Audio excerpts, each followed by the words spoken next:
Okay, Lindy. Good evening and thank you for tuning in to the Healthy Debate. My name is Lindy Naughton. Our aim with this programme, produced by Health Freedom Ireland in conjunction with the Irish Inquiry, is to promote debate on issues relating to health in Ireland and also to be informative and maybe even entertaining. We'd like to make it clear that we have no agenda beyond seeking to explore all aspects of a topic so that you, the public, can make up your own minds about matters relating to your health and indeed to your life by yourselves. Much of the material you see and hear on this programme is not available through mainstream channels. If you wish to support us, please press the share button on the screen now, which I can't see there, but anyway.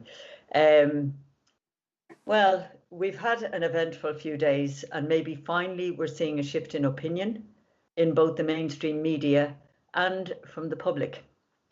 On Sunday, a good-humoured crowd of thousands packed the streets of London to protest at the continuing lockdowns in the UK, and for the first time, a few newspapers reported on the occasion in a fair and balanced manner. On that day also, an article appeared in the Sunday Independent calling for NPHET to be disbanded, which was very definitely a first. The good weather had us all in a cheerful frame of mind, and no one was too worried about the so-called Delta variant, especially since it seems to bear a remarkable similarity to what we used to call hay fever, as at least one newspaper pointed out. Unfortunately, as we know, NPHET does not do cheerfully. Their latest modelling predicts up to 700,000 positive PCR test results and 2,000 dead if the Delta variant took a grip in the next 3 months. That's despite this being the summer and an estimated immunity level in the community of around 60%. Lindy, is your mic touching anything, no? No. Okay. I have this thing on. There's very bad noise there, but sorry folks about that. To catch up with the data, in the past 7 days, we've had 454 positives per million of our population and 10 deaths associated with the virus.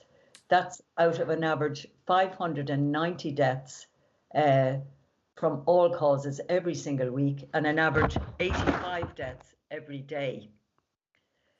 Despite the extremely dubious nature of the NEFIT forecast, the government did what the government has done since the start of this manufactured crisis and bowed to the opinion of the group of unelected career civil servants led by Tony Holohan.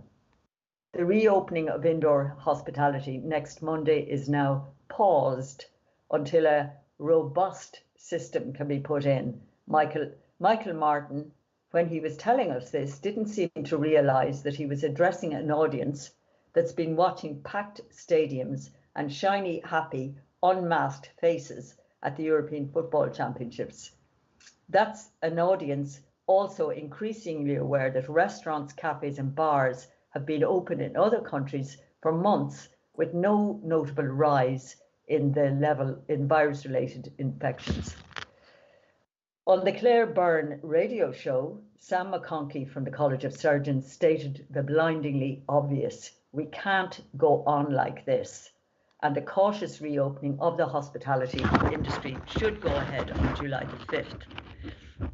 We must have a mature discussion about the virus, he said, and what could be described as acceptable risk. In other words, numbers that die. We have to speak about this. Also on Claire Byrne, I didn't hear it, but the independent TD Michael McNamara said that the latest propaganda from NEFIT to restrict indoor hospitality to the vaccinated only is practically unworkable, legally dubious, and contrary to a decision already made by a democratically elected government. He called for an independent peer review of NEFIT, something demanded last October. Of course, nobody did anything about it. Independent TD Matty McGrath dismissed NEFIT's advice as completely bonkers. There's Matty. He also asked for an independent analysis of the advice. Another TD, Mark McSharry from Fianna Fáil, would you believe, broke ranks to criticise the government's decision to keep restaurants and cafes shut. There were a few bizarre moments over the last few days. Yesterday, I received an email from the Irish Council for Civil Liberties asking me to sign a petition for what they call a people's vaccine. It turns out that the ICCL is a member of the People's Vaccine Alliance Ireland, which is campaigning for increased production of the experimental injections so that they can be available to everyone, everywhere. They believe that this is the only way to defeat the virus known as COVID. Remember that this is a virus from which 99.5% recover completely. Your risk if you're under 60 is 0.01%. It is truly astounding that the ICCL would think that the only possible solution to this manufactured crisis is to vaccinate the entire world. It is insane. Our friend Eddie Hobbs got himself in trouble for suggesting satirically that the unvaccinated be required to wear the Star of David as Jews were in Hitler's Germany. Eddie obviously would regard such an idea as abhorrent and unthinkable, but his comments provoked outrage. We have a message from Eddie, which I will attempt to get here once I get into my phone again. Yes. Eddie says, the vaccine passport entry into restaurants and pubs is an extremely dangerous attack on constitutional rights. I use the star emblem to make the point because authoritarianism creeps in, not with fanfare, but with stealth. We are giving up our freedom and solidarity as a unified people in not calling this out with all instruments in our possession. Go, Eddie. Our guests tonight are Maeve Murren from Health Beard in Ireland, and later on Diarmaid O'Cadhla of the Rally of Truth, who will come later.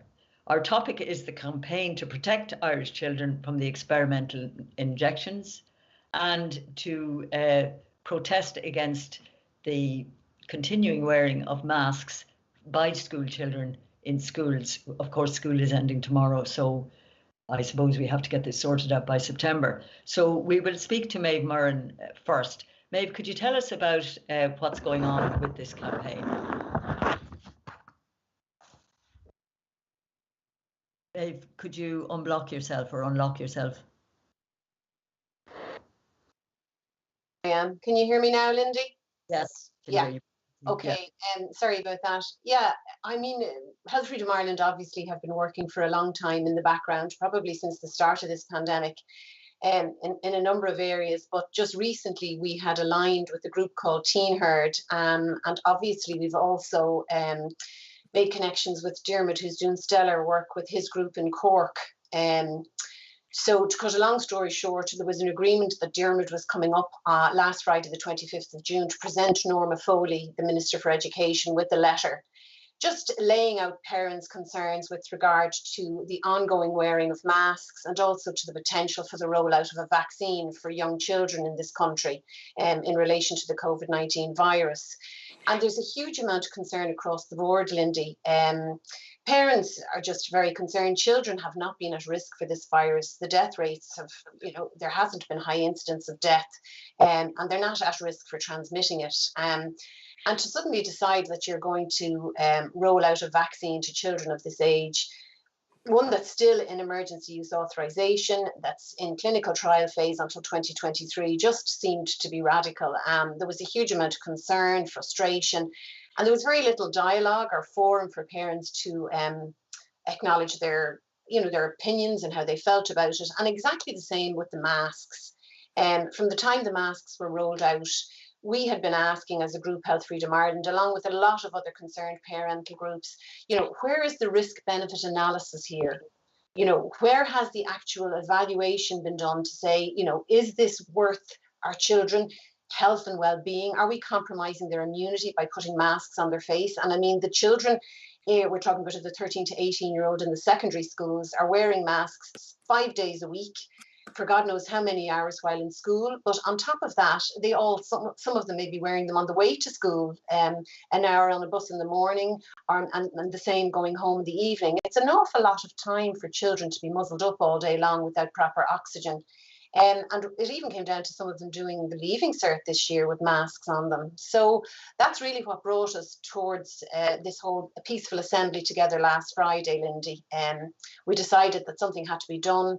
And so we all gathered together very peacefully as a group outside the Department of Education, and Diarmaid presented Norma Foley with a letter.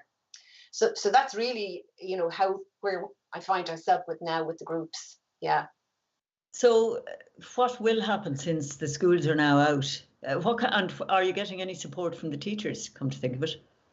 I mean, I think there's mixed things going on in the schools. You have schools, obviously, where some of the principals don't seem to have terrible fear, and they seem to be following. And this is another thing. There doesn't seem to be standard protocols or measures or regulations. It seems to be all over the place. And it seems to be, if you get a principal in a school who's terrified of getting COVID, they seem to have very orchestrated processes that seem almost like, oppressive, and the kids are suffering.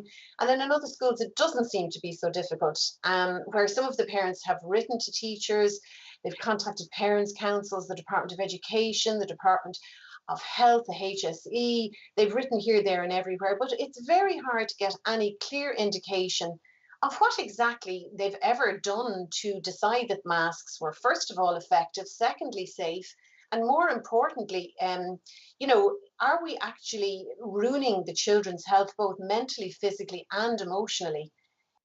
Nobody has looked at this, and I think this is the big problem. Parents are terribly, terribly frustrated, and they're not getting the answers they want, and there doesn't seem to be anybody taking accountability or responsibility at an overall level, either in the Department of Education, the Department of Health, and it seems to be left then for the locals in the school, the principals, the parents' councils, and the unions seem to also have a big hand in it as well. And I think it's just frustrating because there doesn't seem to be anybody that you can sort of go to a one-stop shop and say, what is happening? show us the information, show us the documentation, tell us what's happening so that we can actually sit down and discuss and see, is this right?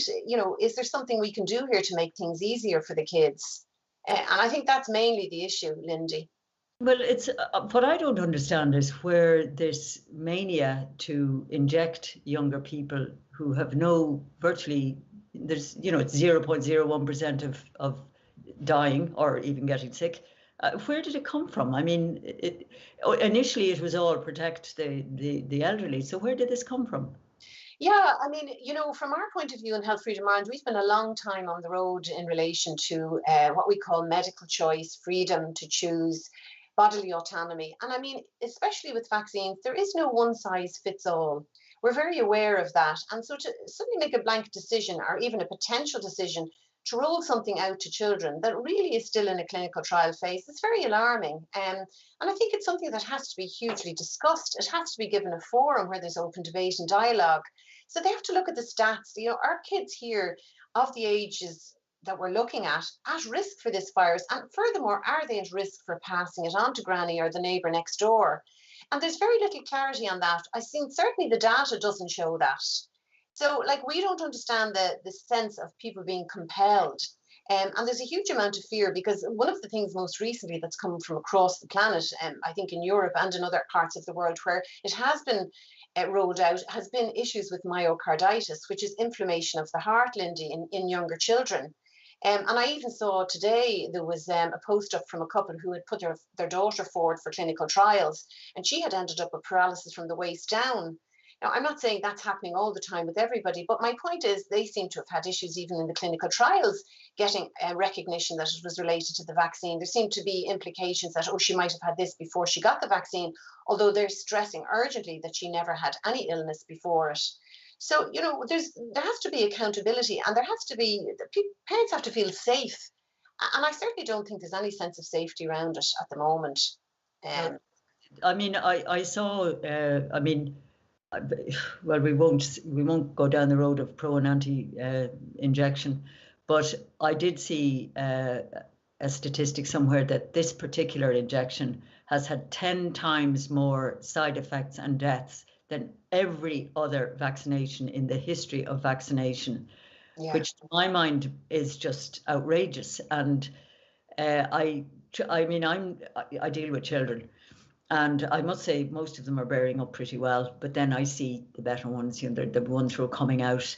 But I have noticed, as a friend of mine was only saying the other day, they have put on weight. They're not quite as confident around people. And they're being trained at a young age to regard all of us as a threat to their health and their well-being, which is an utterly bizarre thing to stick into their brains. Yeah. The mental health thing apparently is huge. Yeah, I think there is that issue, the psychological trauma. I mean, we've been talking about that. There's so much fear out there. It's almost impossible anymore to reach people with data and statistics. They just can't take it in. I mean, we have people working with us in Health Freedom Ireland who work in psychotherapy and clinical psychology. And, they've kind of made it to look like that people are clinging on to the edge of a cliff by their fingernails. There's been so much thrown at them. There's so much trauma. And then you're standing at the top of the cliff and you're saying the one thing that's been offered to them, which is a vaccine to allow them to climb back up to safety, is now not even safe. And there's a lot of resistance then because they say, well, what else is there? If there isn't this and I can't get out of this nightmare I'm living in and know my children and myself will be safe, well, then I'll just take it. And I think that's the issue. We're trying to say to people, you need to stop. You need to calm yourself. You need to breathe. You need to start to look at the potential for you as a healthy parent or a healthy child getting or contracting this virus and passing it on. Because it seems to me there's a huge knee-jerk reaction to all of this from fear. And that, let's face it, has been spewed out at 100 miles an hour, day in, day out by RTE and the media. So that hasn't helped at all, Lindy. No. People don't feel confident in their immune systems anymore. What has happened to a natural immune system? I have a 90-year-old aunt and she got COVID and I insisted the home treat her with high-dose vitamin C, zinc and D, and she survived and she's doing great. And in the meantime, she's locked away 15 months now without ever being allowed out, and she could die tomorrow at 90 from anything. But like all they seem to focus on is fear around COVID. And I just feel like while we spend our lives living in fear, our lives and our life force is running away from us. And children are ending up in such a state of anxiety and stress. I mean, my own sister shared with me there her own little grandson wouldn't come through the front gate in case he killed Granny. I mean, it's just so upsetting to think that a small child thinks he has the potential, a healthy, happy little boy saying to his granny, I can't come in because I might make you sick and kill you. I mean, what have we done to our children? What have we done to our own psyches that we're actually creating such a dynamic, Lindy? What age is your... He'd be about 3 or 4, I think, you know, and to have that in his consciousness is something that I feel is psychologically damning and damaging for the rest of his life. Well, it's what I've been thinking over the last few days, not related entirely to children, but I do think that this is something it has to be hugely important to the development of the next generation if we're going to make a generation of even more risk-averse people than the current lot. Whereas we all know that you could get hit by a bus. I know that's a cliche, but that life is a risk, and that's actually the good part of life. But what I've been wondering about, and I don't know if Health Freedom Ireland has thought about it, is the fact is that we are being run by a group, a cabal of lifetime civil servants who've become more set in their ways the longer they're in their comfortable little jobs and their comfortable little desks. They have no idea how we think. And let's face it, they wouldn't be civil servants if they weren't extremely conventional people. I am not criticising civil servants. I'm just saying they're not thrill seekers by nature. Oh, they're weekend warriors, come to think of it. But what I've been wondering, everybody's saying, we have to it's the thing this weekend I've noticed this week it's beginning to go is get rid of NPHET. But the fact is that NPHET is not actually the problem. The problem is our government that is taking on board what NPHET is saying. So I don't know how we get over that problem, that our politicians are just adding up the numbers and saying, right, we're not going to, like with the motion to extend the emergency legislation. I was wondering why Sinn Féin didn't topple the government, and a friend pointed out to me the numbers didn't make sense. So the politicians, all they're considering at the moment is their own futures. I could easily start swearing here, but I won't. So how do we deal with this? As you say, you're saying children are muddled. Adults are pretty muddled as well. What do we do?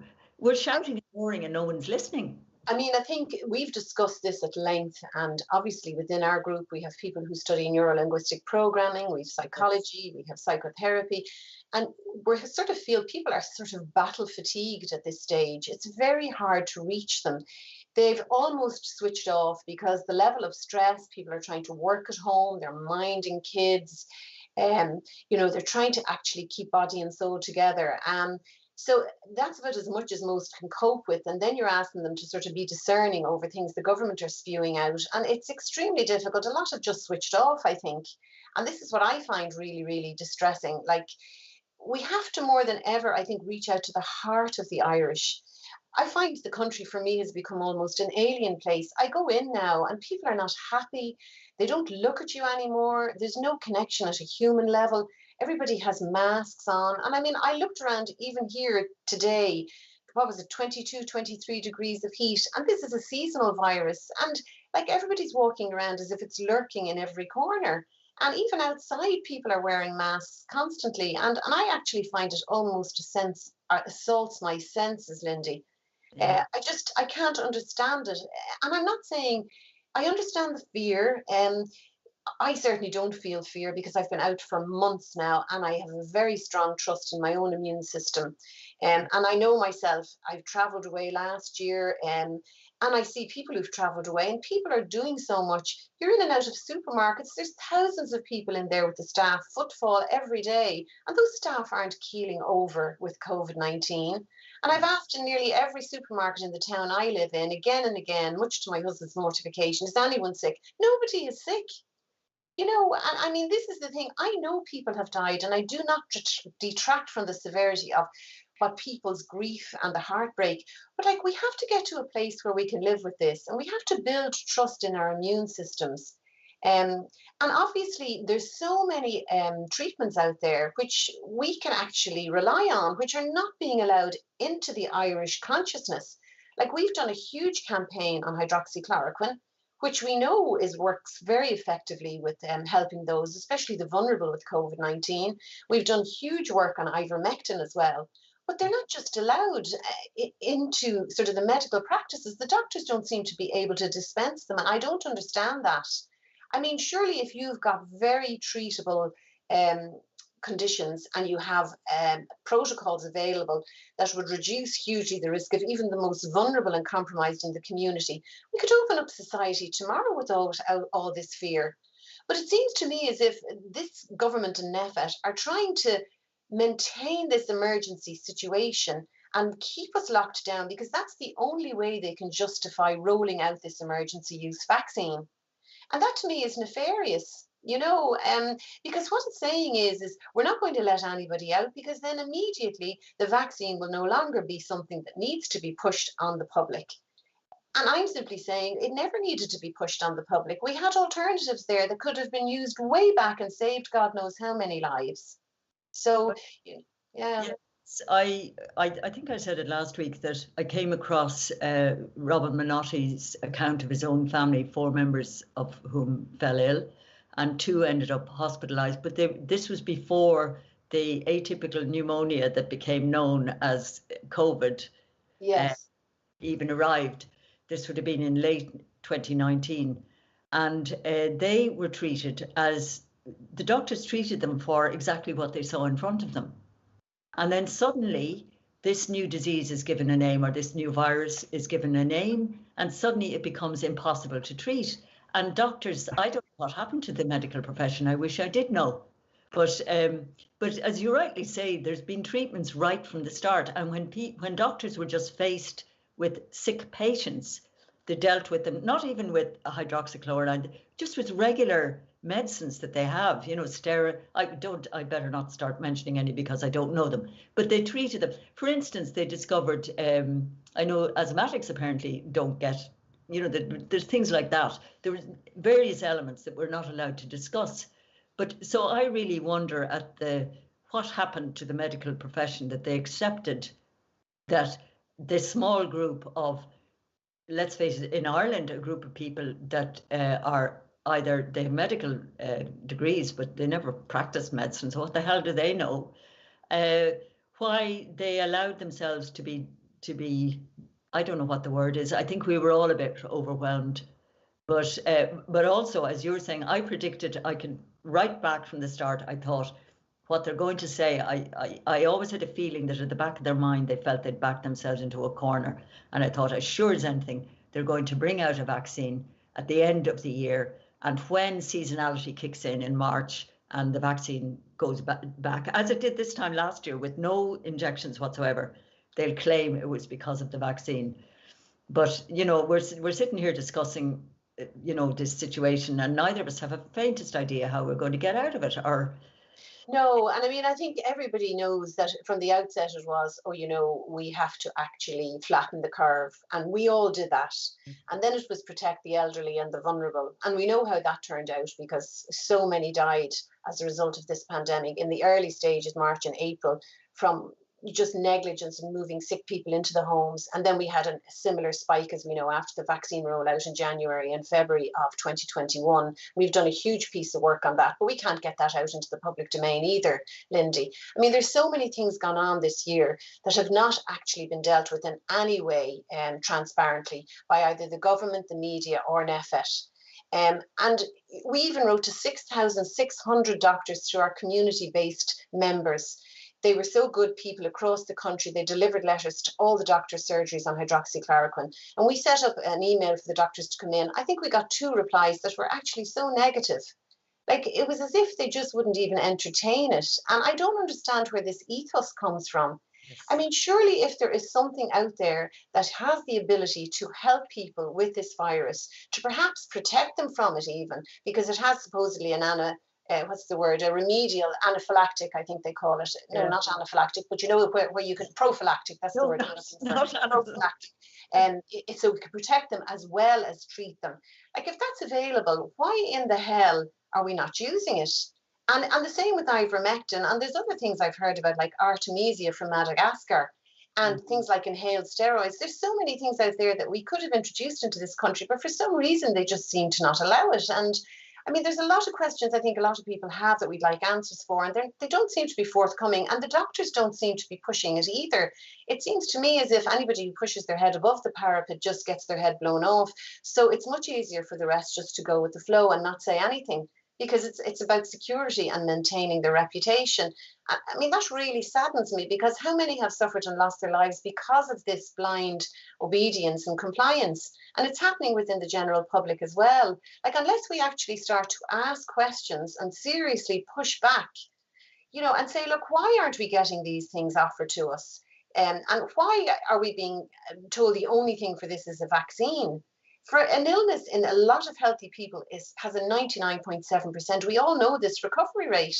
Like, I just feel the whole thing is just really, really needing to have questions answered, Lindy. And I suppose what's most upsetting about it is that a lot of us who are screaming for answers to these questions are the ones who've been screaming from the beginning. And now we need to get other people to come out from the trenches and say, you've got to join us, because things are not going to change. This compliance and blind obedience and even malaise is going to drag us all over an abyss if somebody just doesn't do something soon. You know, because we all know that's the drive. It's about the vaccine now. And to be honest, I certainly am not particularly interested in lining up for a vaccine for a virus that I know my body's immune system could handle very, very easily and effectively. Well, I was proposing, I don't know if you heard that, I was proposing that we all get a T-shirt which says, normal people or healthy people do not make other healthy people sick. Yes. In bright yellow. In Yeah. bright yellow. They're horrible. And there's a chap in England who goes around kind of just dismantling all that, the scary warning stuff, which I think is a nice piece of anarchism. But, you know, we just, what can we do? We do the best we can. And I see that we have Diarmaid there. Aren't you there, Diarmaid? Am I right? Maybe not. His microphone is off, has he? Diarmaid, good evening, I'm here, yep. Right, so Stephen, are you going to run a piece of film now, or what's the story? Okay. That's all, yeah. So we've already spoken to security staff here, just to brief them so that they're not taken by surprise or anything else like that. But, so all peaceful, civilised. There's issues about children in schools wearing masks and getting sick. And now the state is considering, they're considering now introducing vaccines for minors, for children. So we want to try and appeal to the minister, would she please protect the children in her care? That's all. Perfect. Thank you. Thank you. Hi Stephen, thanks very much for allowing me to speak this morning. I'm Maeve Murren, I'm Chair of Health Freedom Ireland, and we've gathered here today to actually present Norman Foley, the Minister for Education, with a letter, because there is really huge parental concern around what's imminent in the future with regard to vaccinating our children. Certainly the vaccine is still under emergency use authorisation. It hasn't actually been approved, it's still in clinical trial phase, and the ratio of deaths or any kind of sickness related to children is minimal, and yet the sense of threat from a possible vaccine that's not been properly tested and accelerated to market is hugely anxious and of great concern to parents. So we're here today to say we want a forum for discussion before this is brought in, and we really want parents to actually stand up and actually demand that there's open dialogue about the problems we might incur and the potential fallout from these vaccines with young children. And we're asking, like, as a call to action for Irish parents to actually say, is this something that's necessary? It could be hugely dangerous, and we just want to be able to talk about it. And I'm not aware if people just think this is all going to go away, but unless people do something about it and really start to ask serious questions about their concerns, I don't think we're going to know what's facing us down the road. This is a peaceful public assembly. It's not a protest as such. We're simply going to go and request an interview with Minister Foley on the question of the concerns we have about child safety and the working conditions in the schools and so on. And if Minister Foley isn't available, maybe somebody else will come forward. But either way, we have a letter with our position that we will present. But what we're going to do now, and again, this is a peaceful public assembly, we're going to go to the gateway and see can we get the minister to come and meet us, and or some such thing. So we might do that, and everybody calm, collected. We're here to assert a very important point, which is the safety of our children at this time, and let's not damage that caused by any unruliness or abuse. We don't need any of that. Cormagan. How are you? Have we come in? You wish I'd go home. Listen, we'd like to meet the Minister. Minister Foley, please, would you ask her if she would come out and give us 2 minutes of her time? She's not here. She's not here. Well, would you ask somebody else to represent the department? Would you ask them, please? Go and ask any official to represent the department, because we have a letter we want to present to them, and they may be, and if they want to listen to us, fine, but they must accept our letter at least. Would you ask? Let us know what they say. Minister Foley is not available, guys. She's not here apparently. So the man has gone to ask if an official from the department.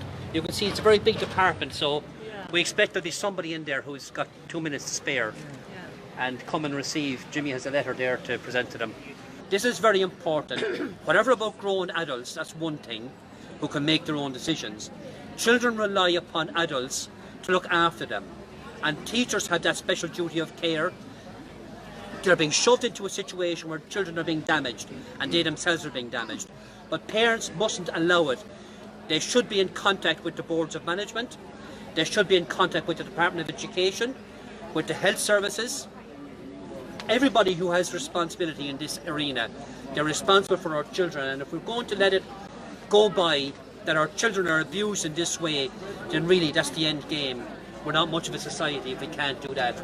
So when me gira orv bi arach dar lani holani sa score skolle le blian nos anish ha vruha nos orta go kaig shid maska corra aigena tá sé gari tain dá var agus ha montori ins de stormry ranga ir féin a glacha maskana agus ha sé gari tain leis. So it's 5 more seo do gaine agus becarting seaamh a hógant agus is dascuil daoine bailithe sa nó chun an seaamh sin a dhéanamh. An éis tá mé a fleacht ar duine éigent ó Ryan Ivicus chun take amach going. We do have an account.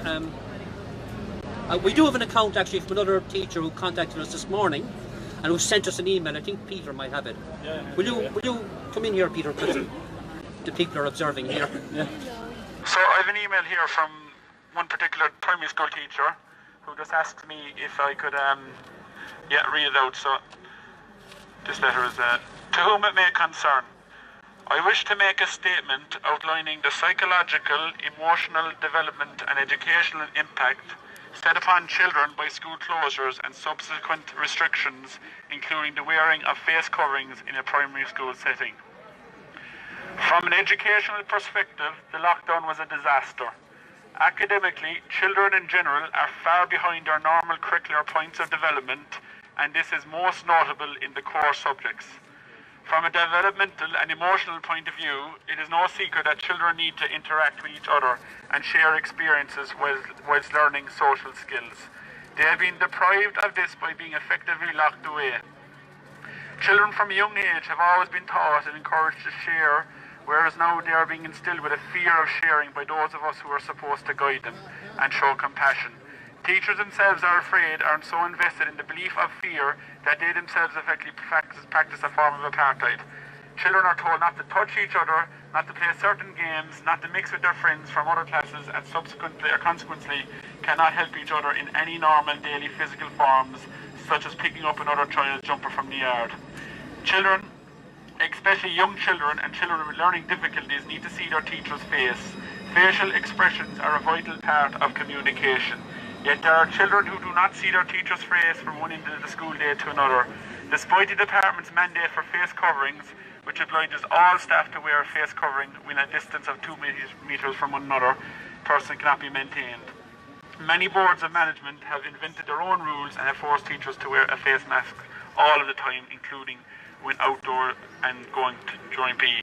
So this is an email from one particular primary school teacher. So many teachers have been in contact with us, and I'd just like to take this opportunity to I know there's many other teachers out there who are on the same thought process as these other teachers. They can see the damage that's been done to the kids in their classes, and I would encourage these teachers to write to us, to make contact with us, and if you want to write a message that you want the public to hear anonymously, we can facilitate that. So yeah, we need to look after our children. The children in this country, they're coming after them, and we need to look after them. And especially in regards to these vaccinations, we need to lose our logical brain here. It's a fact that influenza is more lethal to a child than COVID.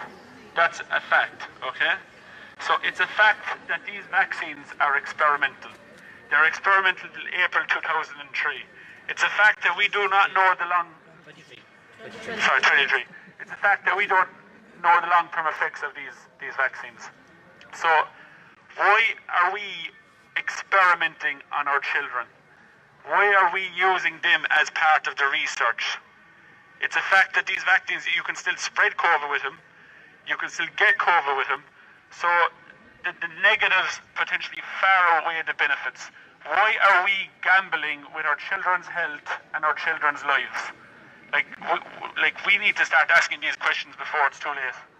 So, I just like to say again, any teachers out there who would like to make contact with us, we would love to hear from you. You're not alone, that's all I want to say. You might think you're alone, but there's many other teachers who stand with you. Thank you. Folks, I think we actually have an official from the department now who's going to receive our letter. We'll just be on video. Jimmy, come up here, you can see better here, Jimmy, look. How are you? Minister's not available? Not at the moment. Will you receive a letter from us? I will, and I'll pass it on.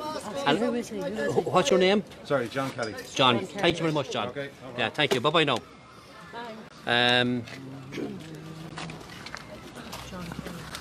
Okay, folks, we've just presented a letter. It's been received.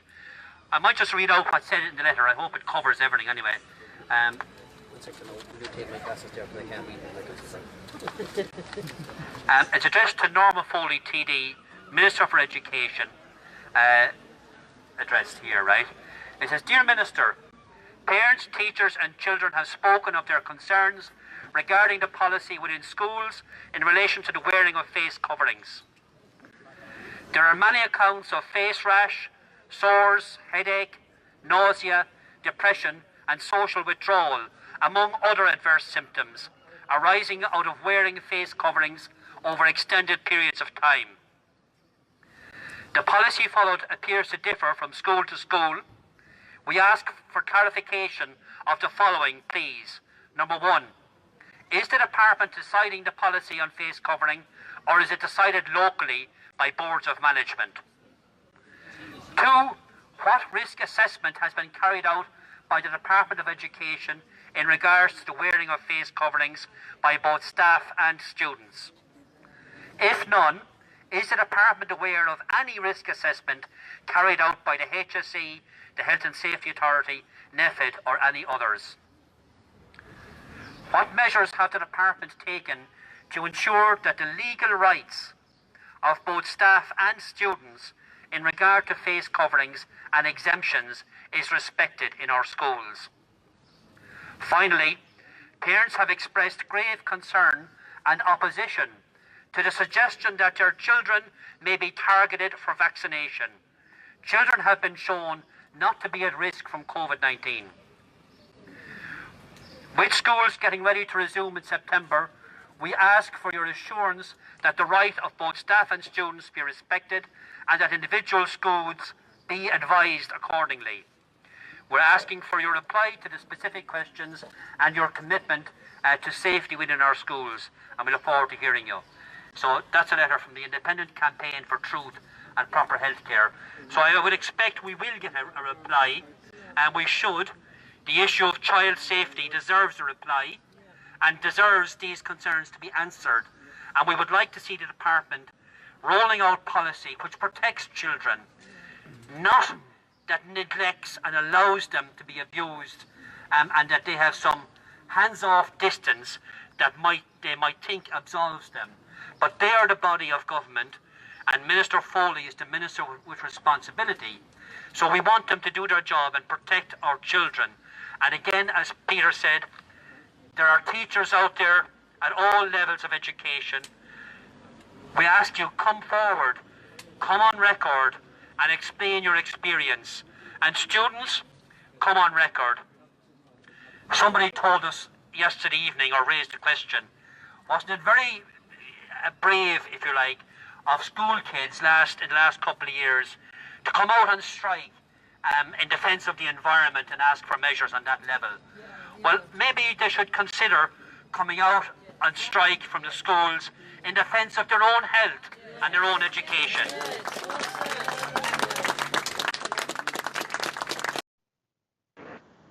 Right, well, that was the Children's March last Friday in Dublin to the Department of Education in Marlborough Street. And Diarmaid O'Cadhla was the man you saw speaking there. And we have Diarmaid there on the line. Has there been any response to that letter to the Minister, Diarmaid? Oh, you're muted, Diarmaid, sorry. What? You unmute yourself, Diarmaid.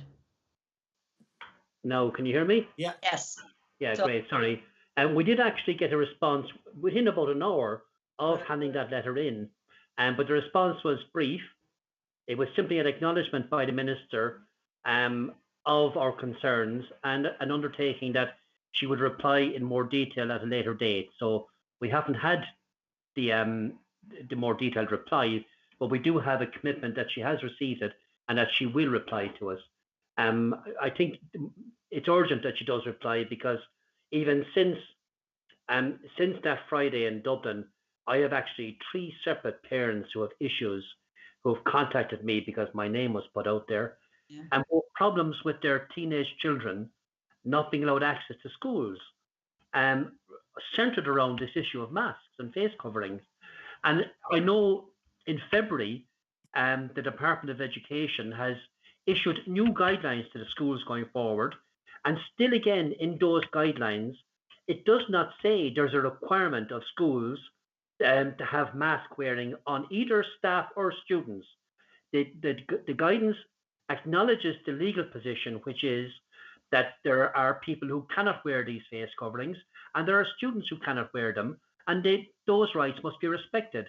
So we have an awful anomaly going on with boards of management taking the law into their own hands, if you like, and causing a lot of damage for both the teaching staff and more particularly for minors, for students in their care. So it's very urgent that the Minister should reply to that letter.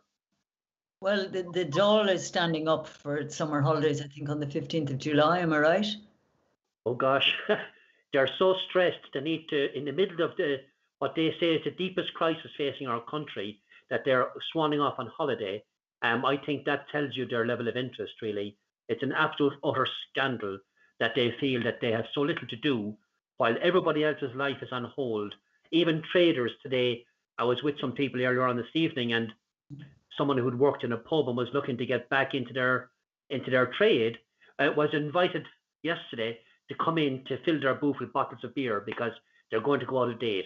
It's an absolute scandal. The government seems to have extended this lockdown, if you like, on dining and pubs, and there's been, and including the financial commitment involved, and no debate in Dáil Éireann that I've heard of. I don't think this is discussed at all. It really is, a situation of a dictatorial government, or maybe, as has been said elsewhere, maybe it's a dictatorial method, and government has so little backbone and is so weak that they cannot simply stand up for their own role as the governing body of the state. So we're in a bad place, I think. We are. It's somebody. Well, I think it's a crisis of democracy myself, but I'm not sure we've ever had democracy in Ireland, because in 1924, as I've often said, the Irish Free State decided to suspend all local councils. And I've certainly, my life, I've never felt particularly involved in the machinations of this country, because there's no way, nobody ever listens to you. I could think of a, for instance, of athletics tracks. I know it's trivial in the current context, but decisions are made concerning us and concerning the population at a very local level, and the decisions are made so high up that we've no power. But I think that I think one of the problems, what somebody said to me, is that the politicians defer to what they think are experts. But you and I both know that, well, the esteemed Dr. Houlihan has a medical degree, but he's never practiced.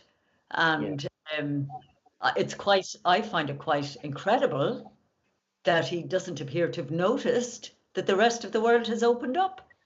And then why are the politicians playing games? I don't know. It defies belief. It defies belief. Who is that man, Dr. Vincent Carroll, who came up recently and released his own video, and I think people should see it. A man who's involved with the Art Cancer Care and a well-established public health practitioner, and he has said NPHET should be abolished. He said he's exasperated they're beyond reform, and I think they are. We're the only state, I think, in Europe at this stage where you can't go indoors and have a meal or drink a pint of beer. The contradictions are just mounting, and they're beyond belief. And like you say, all these decisions being made that we have no say in, but these decisions are being made in our name. So Taoiseach spoke this evening in our name and is acting in the name of the people of Ireland. And I think the gulf there between public perception and public will and what the state is doing is immense, and it's growing. And I think it's for us to give the call. I know, and if I can give a plug, next Saturday again in Cork, we have a rally for truth to deal with these issues. And people need, especially working people, whom really haven't been mobilised to any degree.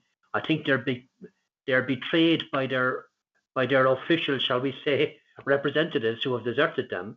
But working people in particular, who are going to be asked to pay the bill for all this, need to start mobilising and defend their will, because money is being thrown about without question, like as if it was confetti. And we know, we're mature enough to know, there are no free meals.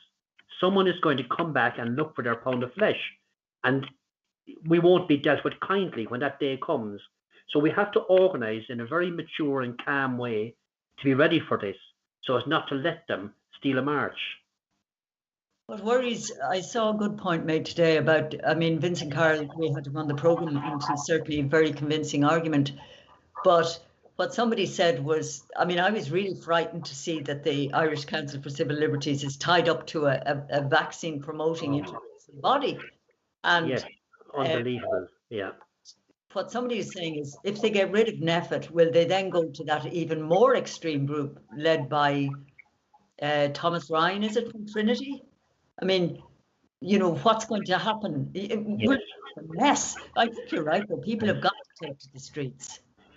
I think we do. I think we have no other option, and we have to do so in massive numbers.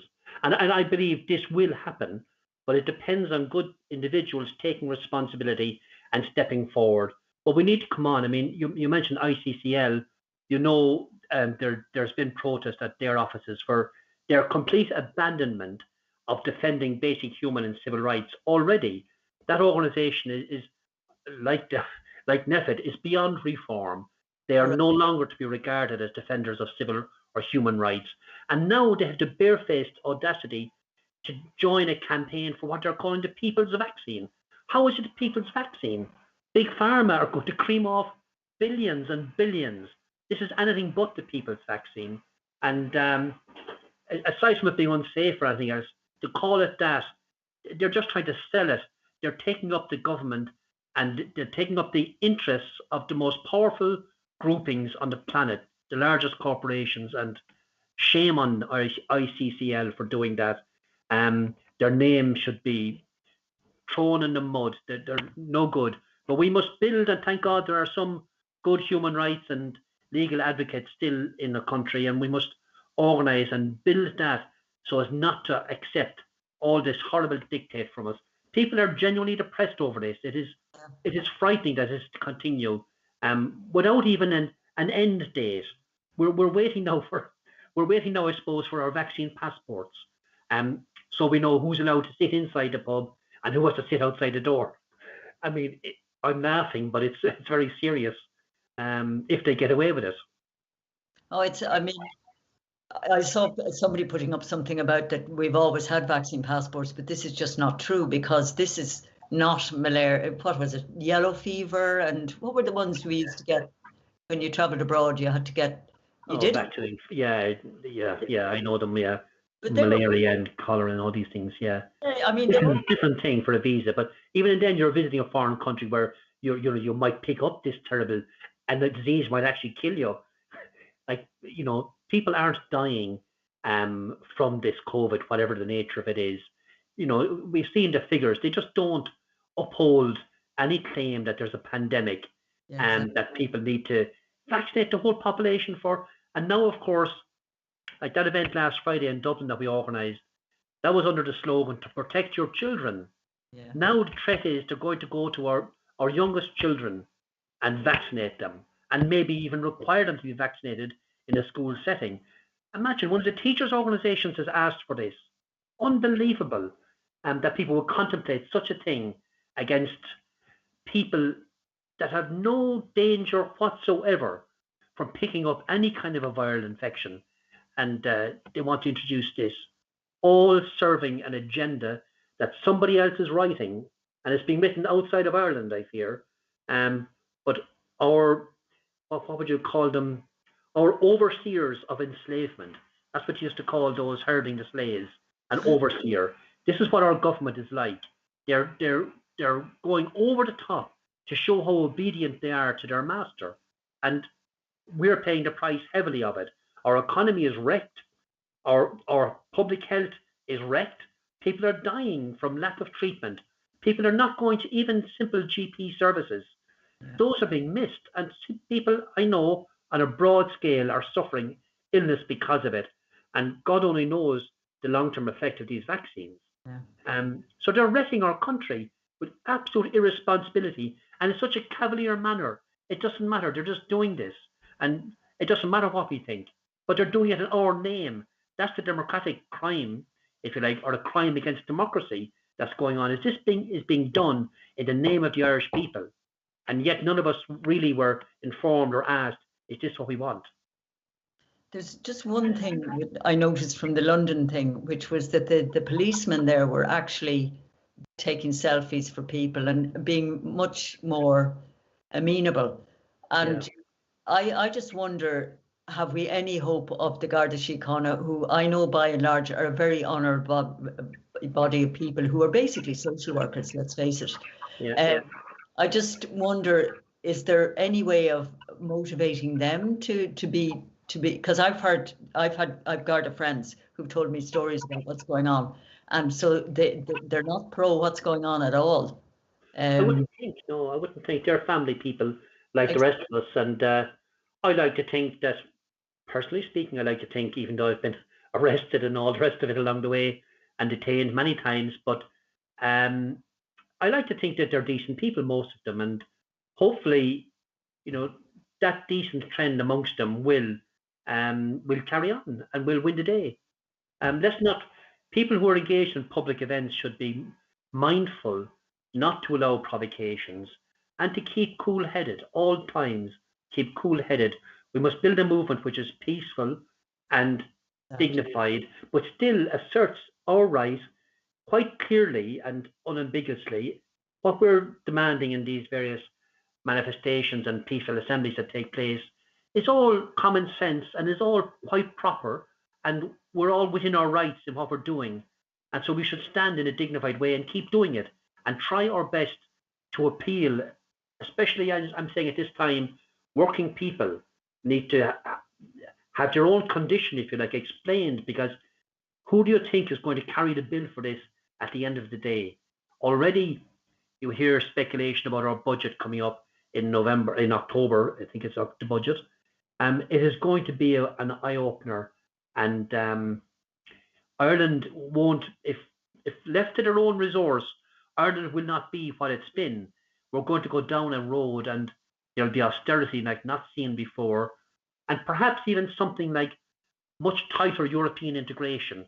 Maybe our so-called friends and partners in Europe will be invited to come to our rescue and tell us they'll manage our debt, and there'll be a quid pro quo, of course, and we'll become a province once again, where old Thomas Davis will turn in his grave. But I think this is the type of stuff that's down the road for us. In the meantime, our economy is being stripped, our fishing is being stripped. You see the fishermen starting to object. Our small domestic business, especially in this context, is being wiped out. A whole lot of them will never reopen again. Small publicans, small restaurants, wiped out, their investment gone. And this is all, and instead of contributing to the economy, they're becoming a drain on the economy. So the logic behind all of this is so far behind what any caring or real concerned government would be following, you know.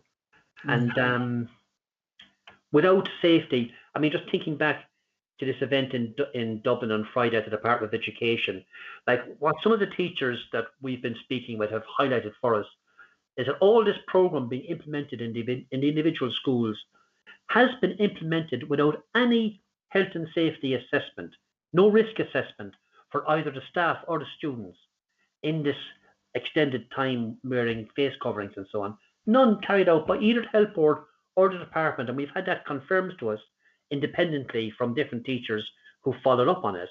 And still, coming into September, that remains the position. I do know now, at national school level at least, I know teachers are being asked to sign new forms, basically accepting new working conditions onto their contracts, which of course they shouldn't dream of signing, but these are the pressures being put on staff and on the education system. And Department of Education and the Minister thinks she's hands-off, distant from this, but ultimately it's the government responsibility that schools should be managed in a proper and safe manner for the students and the staff. And so there'll be more on that. I know teachers are continuing to come forward. I mean, that story is not finished and won't finish really until we have a sensible management system and environment within the schools. So September is coming. There's going to be a lot more between now and then. Yeah, well, I was just thinking that we have to remember September is only July, August, September, 3 months away. Yeah. 2 months away before the school starts. 2 months, and of course our Dáil is going on holidays. Good luck to them. No, but it's the thought of another winter. I'm sure an awful lot of people are just, well, what can you say? But we're running out of time, and I am going to end on a cheerful note, which is last Friday, I was in Kilcock in County Kildare at a road race. The first road race I've been at in, I'd say, 16 months. I'm heavily involved in athletics. This is actually my 50th year in athletics. And never before have I seen my sport shut down in the way it has been. And everybody was there. There was a limited entry. There was 2,000 applications for the 200 places that were on offer. They came from all over the country. Wow. The guy that won, Evan, was from Carlow. Lizzie Lee, who most of us know, was from Cork. She came up with her dad, Jerry. And everybody, there was no masks. I was promised if I went out and took some photographs, I'd get lots of hugs, which I did. And there was no distancing at the start because we all know that's nonsense. And people were going around with just grins on their faces. Everybody, it was a lovely evening. Yeah. So we need, that I applaud Carnahan and the people from St. Coca's Athletics Club and the local guards for helping make it a really good night out. It was hard work for them, but it can be done. And this is what we have to do. We've got to wrest back normal life for ourselves, and it can be done. That's what I'm saying about the guards. If you get the guards on side, you can do an awful lot. and it's a lot easier outside the cities. Yes.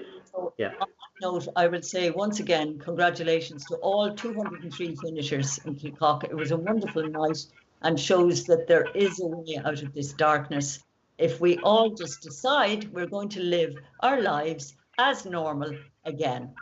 And on that note, we will just say thank you and almost good night. Don't forget that the Healthy Debate is brought to you by a small band of volunteers. Stephen being the boss tonight. I'm in my hall. If you want to help us out, there is a share. You can contribute to us on the Irish Inquiry website. And that's really about all it is. And I give you one last plug. Yes. On Saturday in Cork, the Rally for Truth is a rally with music and arts.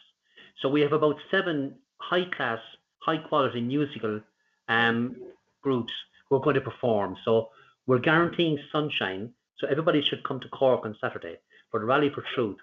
That's all. That's brilliant. Okay, so Diarmaid definitely gets the last word there. So There you go to Cork, and my friends in athletics, start organising races down there. Okay, right. Good night, and we'll see you next week. Thank you.